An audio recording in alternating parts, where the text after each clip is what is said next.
Avec nous. On va filer maintenant à New York. On va retrouver notre correspondante Sabrina qui nous attend à Times Square. Tech & Co. WhatsApp New York. Avec en effet Guest to Guest ce soir à tes côtés, Sabrina, le petit pousset là, intéressant, voilà, ça va dans la bonne direction effectivement, qui vient aussi de racheter un concurrent, c'est d'ailleurs le pionnier américain de l'échange de maisons qui est racheté donc par Guest to Guest. Bonsoir à tous les deux. Eh oui Sébastien, nous sommes avec le spécialiste de l'échange de maisons avec une grosse actualité cette année.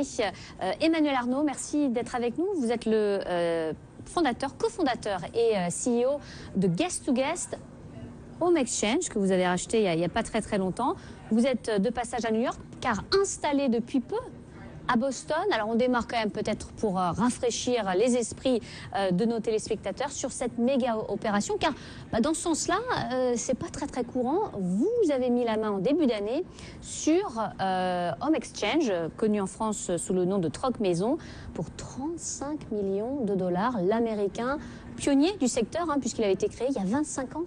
Exactement Sabrina, il avait été créé il y a 25 ans et on l'a racheté en février dernier pour un montant qui n'a pas été communiqué. J'ai vu 35 millions de dollars, vous avez le... Dans le cadre d'une levée de 35 millions de dollars, dont une partie des fonds a servi pour le rachat de Home Exchange Troc Maison. Donc pas 35 millions de dollars, donc c'est un petit peu moins... Quelque part entre 0 et 35 millions de dollars. D'accord, bon. Et le reste de l'argent sert bien évidemment à notre développement, parce qu'on a des grandes ambitions. C'est pour ça que j'ai déménagé et que je suis maintenant installé à Boston. C'est pour continuer de développer le marché américain et de développer le concept de l'échange de maisons grâce à nos deux marques, Home Exchange d'un côté et Guest to Guest de l'autre. C'est l'histoire quand même d'une société qui a démarré il n'y a pas très longtemps. Guest to Guest est né en 2011, c'est ça? Effectivement, on a été créé il y a 6 ans et on a racheté un acteur qui existait depuis 25 ans. Et en plus, pour une fois, c'est le petit français qui rachète les mais on adore ce genre d'histoire. Mais Cocorico. Cocorico. Et alors aujourd'hui, là, en termes de chiffres, parce qu'on est sur BFM Business, on adore ça. Vous en êtes où? Aujourd'hui, où est-ce qu'on en est? On en est, quand on regarde les deux communautés, les deux sites, à plus de 450 000 membres dans 187 pays qui pratiquent l'échange de maisons grâce à nos sites Guest to Guest et Home Exchange. Ouais, c'est plutôt pas mal. Donc, on est assez content. Avec deux... Et on a un objectif de 1 million d'ici 2019. Donc, voilà. 1 million d'ici 2019, ça veut dire que là, vous allez mettre le paquet. Exactement. Et ça veut dire aussi qu'on garde les deux, parce que ce sont deux modèles qui sont bien différents. Expliquez-nous peut-être, vous qui tablez sur le modèle gratuit, avec, vous allez nous expliquer, mais aux États-Unis, c'est un modèle d'abonnement, c'est ça? Alors, les deux sites sont présents chacun dans 150 pays, donc ils sont présents de manière globale, mais effectivement la marque qui à l'origine est américaine, à savoir homeexchange.com, c'est un peu un esprit club où il y a 65 000 membres qui chacun ont payé pour pouvoir rentrer dans le club 150 $ ou 130 € pour les membres de Troc Maison en France, et ensuite peuvent faire autant d'échanges qu'ils veulent sans avoir à payer quoi que ce soit en plus. Alors qu'à l'inverse, Guest to Guest, c'est un site d'échange de maisons où l'on s'inscrit de manière complètement gratuite. On peut échanger de manière complètement gratuite, mais si on le souhaite, on a des services qui vous sont proposés, comme de l'assurance ou de la caution, et sur lesquels le site prend une commission. Donc d'un côté, on a un business model à l'abonnement, et de l'autre côté, on a un business model à la transaction. Et ce qui conduit à avoir deux populations un peu différentes. Une population, on va dire, un peu plus CSP+, avec des maisons peut-être un petit peu plus jolies, plus de résonance secondaire du côté Home Exchange, et de l'autre côté, des maisons plus de monsieur et madame tout le monde, si je puis dire. Sur Guest to Guest. Oui, qui sont un peu différentes si on regarde les maisons ici aux États-Unis. Justement, ce marché américain-là, vous allez vous y attaquer, vous venez de vous installer. Pourquoi vous avez choisi Boston? Alors en fait, il y a eu un premier débat qui était côte est, côte ouest, sachant que la Silicon Valley est bien évidemment très connue pour les startups dans Internet, mais on s'est assez rapidement rendu compte que c'était compliqué pour nous à gérer, dans la mesure où une grande partie des équipes restent en France, et moi je rentre une semaine par mois depuis Boston maintenant jusqu'à Paris. Faire le voyage depuis la Silicon Valley était compliqué. Et une fois qu'on a décidé la côte est, il y a un peu deux choix. New York, il y a ou Boston. Boston, et on a choisi Boston d'un point de vue qualité de vie personnelle, et parce qu'il y a un fort... Vous n'avez pas les buildings, la vie où ça va très vite, non? Les lumières. En fait, quand on est entrepreneur et qu'on s'expatrie, on ne s'expatrie pas tout seul. Dans mon cas, j'ai 3 enfants en bas âge, avoir une petite maison avec le jardin, c'est agréable. Et puis il y a une super communauté business qui se développe de manière très forte à Boston. Il y a TripAdvisor qui est là, c'est un peu la ville où il y a un kayak aussi. universités aussi, voilà, qui sont pas très loin. Voilà, exactement. Donc c'est un bon potentiel aussi pour pouvoir recruter grâce à Harvard et au MIT en particulier. Ben oui, ce qui n'est pas évident d'ailleurs de recruter. Vous avez déjà une équipe sur place, vous êtes combien ici aux États-Unis? Aujourd'hui, on a 5 salariés aux États-Unis, on a vocation à grandir, on sera entre 10 et 15 d'ici au mois de juin 2018.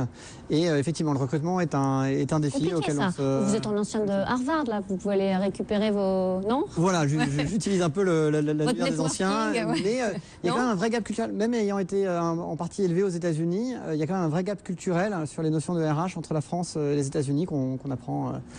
Qu'on apprend sur le tas, oui. Exactement. On découvre ici, ça fait partie du charme des États-Unis. Votre marque Guest to Guest, elle est présente aux États-Unis aujourd'hui? Tout à fait, elle est présente aux États-Unis, mais elle est moins forte que la marque Home Exchange, qui donc avait été créée par un Californien, qui est présent depuis 25 ans aux États-Unis et qui a plus de membres concrètement aux États-Unis que Guest to Guest. Du coup, là, c'est un petit peu la priorité ou de développer cette marque On va essayer de parler des deux marques, ouais. mais sans faire qu'elles se concurrencent, mais vraiment en adressant chaque marque au segment de clientèle qui les intéresse le plus. Parce que là, effectivement, là, on ouvre quand même avec ce modèle qui est gratuit, on ouvre quand même toute une série de catégories de personnes. Ça doit être quand même peut-être un petit peu plus facile à gérer, non? Il y a une démocratisation d'échange de maisons qui est rendue possible par le fait qu'il n'y a pas besoin de payer pour faire partie du club. Et en même temps, on se rend compte qu'un grand nombre des membres de Home Exchange Troc Maison sont rassurés par le fait de se dire, ben voilà, on est entre nous, entre personnes qui ont payé pour un peu montrer patte blanche. Et donc, c'est aussi un facteur de confiance, le fait d'être dans une communauté un peu plus sélective, surtout quand on fait quelque chose d'aussi engageant que de prêter sa maison, ça peut être rassurant. Est-ce que les Américains, là, sont plus... ils sont comment? Vous les sentez comment? Est-ce que c'est plus facile avec eux ou est-ce que sur ce marché, tout particulièrement?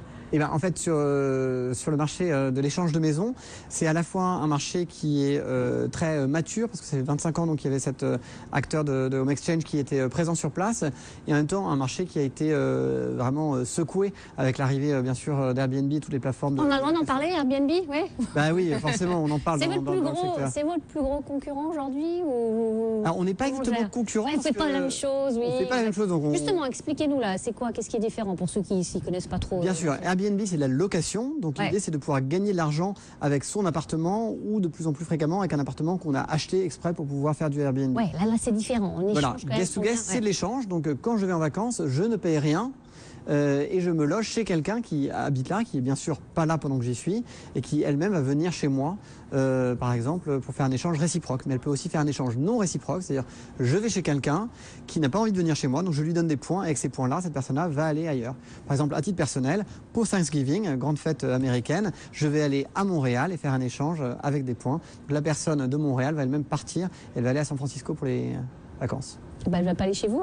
Et non, elle ne va pas aller chez moi. On fait un échange non réciproque, ce qui est beaucoup plus facile à organiser en fait. D'accord. Ah bah, c'est aussi possible. C'est aussi possible. C'est même la majorité des échanges sur Guest to Guest et une grande partie sur Home Exchange. Comment on explique qu'en 25 ans, il y ait seulement... Vous avez, 65 000 membres. Voilà, et pourquoi 300 000 côté Guest to Guest. Parce que ça, c'est votre challenge à vous, là. Il va falloir doper si vous avez comme des objectifs qui sont ambitieux, donc comment vous allez faire accélérer les choses? En fait, c'est deux questions différentes. Mais la première, sur comment est-ce qu'on explique, c'est une question d'histoire. C'est-à-dire que lorsque Home Exchange a été créé, Internet n'existait pas. Donc ils ont commencé avec des cahiers renéotypés et ils se sont mis au fur et à mesure sur Internet, mais il n'y avait pas cette idée d'être une start-up dont la vocation première était la croissance. Il y avait des personnes qui étaient passionnées d'échange de maisons et dont c'était un side business. Alors que Guest to Guest, dès le départ, on est une start-up et on se dit, on a vu des start-up comme Couchsurfing, des start-up comme Blablacar arriver, qui font des choses extraordinaires dans l'économie collaborative. Nous aussi, on pense que la promesse de l'échange de maisons qui me permet de me loger gratuitement avec ma famille chez des gens qui me ressemblent va permettre à des millions de personnes de se loger gratuitement. Et donc c'est ça ce qu'on essaye de faire. Et donc dès le départ, on a une ambition qui est beaucoup plus forte. Et c'est aussi, je pense, que ce qui nous a permis en tant que Français de racheter des Américains, c'est parce qu'on avait dès le départ une ambition un peu à l'américaine. Ouais. Et donc aujourd'hui, en termes de croissance, on pense que notre concurrent, c'est pas Airbnb ou Love Home Swap, notre concurrent britannique.